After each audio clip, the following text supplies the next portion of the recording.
Esse é o primeiro encontro de assessores do governo do estado para tratar sobre as vedações do período eleitoral.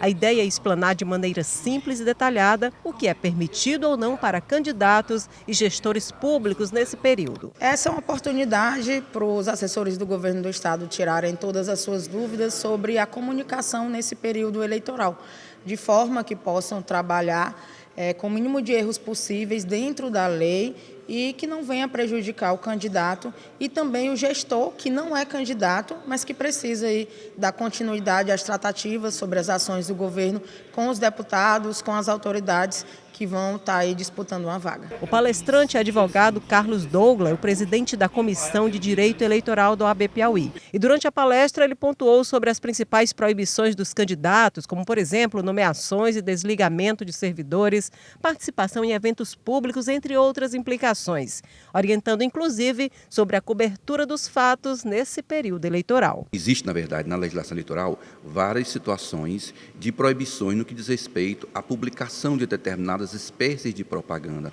Não só a propaganda eleitoral, como a própria propaganda institucional. Nós temos que entender que o governo, por si só, ele não vai sofrer solução de descontinuidade. Vamos dar um exemplo. A nível estadual, não há eleição. Portanto, as propagandas institucionais do governo, elas permanecem, elas continuam.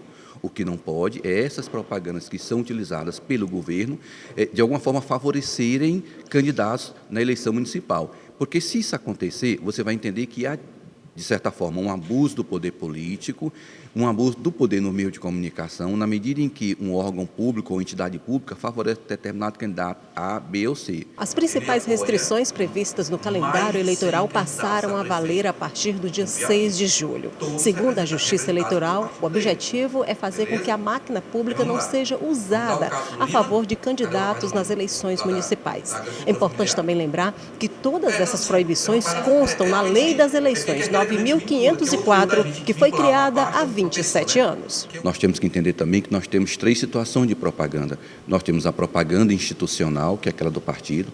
Nós temos, nesse presente momento, a propaganda intrapartidária, que é aquela voltada às convenções eleitorais.